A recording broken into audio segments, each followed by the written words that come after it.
সংস্কার প্রক্রিয়া থেকে একটি দল বেরিয়ে গেছে। বেরিয়ে গিয়ে তারা বক্তব্য দিল যে জুলাই সনদ জনগণ বুঝে না, গণভোট জনগণ বুঝে না। তো যদি জনগণ যদি না বুঝে, স্কুল কলেজের বাচ্চারা যদি সংস্কার না বুঝে, তাহলে পুরো ঢাকা থেকে পুরো বাংলাদেশের যে দেওয়ালগুলো রয়েছিল এই দেওয়ালগুলো আঁকলো কারা?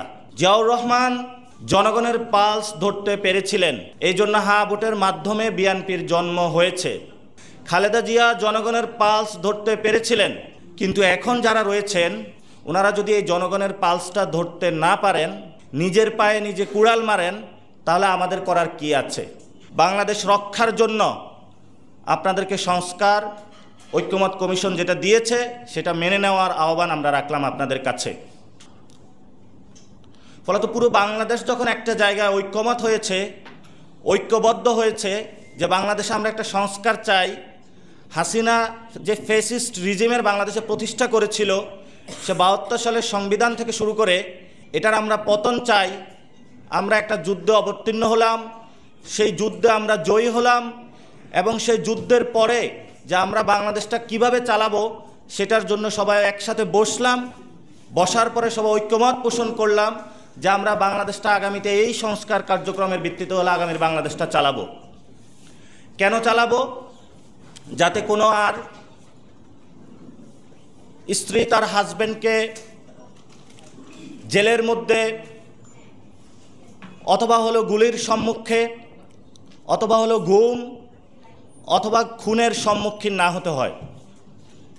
সদ্য ভূমিষ্ঠ সন্তানের কোনো বাবা যাতে এই ফ্যাসিস্ট রিজিমের ভবিষ্যতে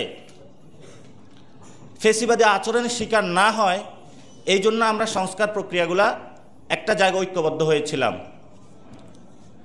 কিন্তু সেই সংস্কার প্রক্রিয়া থেকে একটি দল বেরিয়ে গেছে। বেরিয়ে গিয়ে তারা বক্তব্য দিল যে জুলাই সনদ জনগণ বুঝে না, গণভোট জনগণ বুঝে না। তো যদি জনগণ যদি না বুঝে, স্কুল কলেজের বাচ্চারা যদি সংস্কার না বুঝে, তাহলে পুরো ঢাকা থেকে পুরো বাংলাদেশের যে দেওয়ালগুলো রয়েছিল এই দেওয়ালগুলো আঁকলো কারা?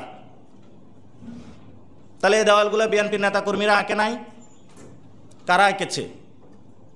বাংলাদেশের একটা বড় জেনারেশন সংস্কার চায়। এই যারা সংস্কার চায় তাদের এখনও তারা বড় একটা অংশ আকারে সুইং ভোট হিসাবে রয়ে গিয়েছে। ডেটা ক্যালকুলেশনে এসেছে যে 40 থেকে তারও প্লাস বাংলাদেশের মানুষ এখনও ডিসাইড করে না যে কাকে তারা ভোট দিবে। তারা তখনই ডিসাইড করবে তারা বাংলাদেশে যারা সংস্কার চায় তাদেরকে তারা আগামী বাংলাদেশে ভোট দিবে।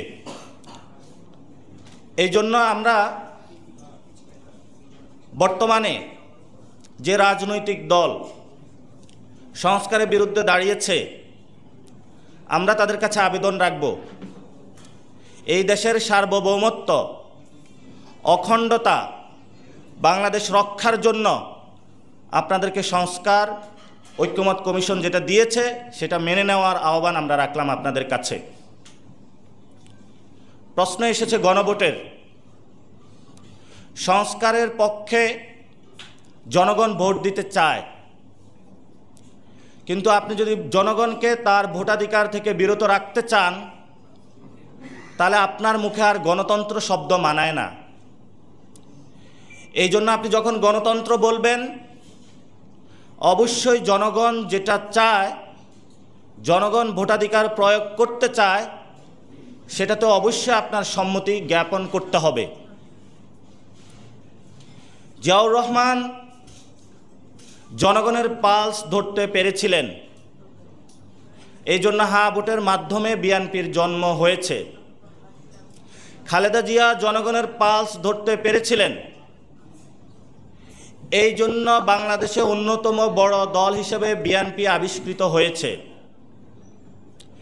কিন্তু এখন যারা রয়েছেন ওনারা যদি এই জনগণের পালসটা ধরতে না পারেন, নিজের পায়ে নিজে কুড়াল মারেন, তাহলে আমাদের করার কি আছে?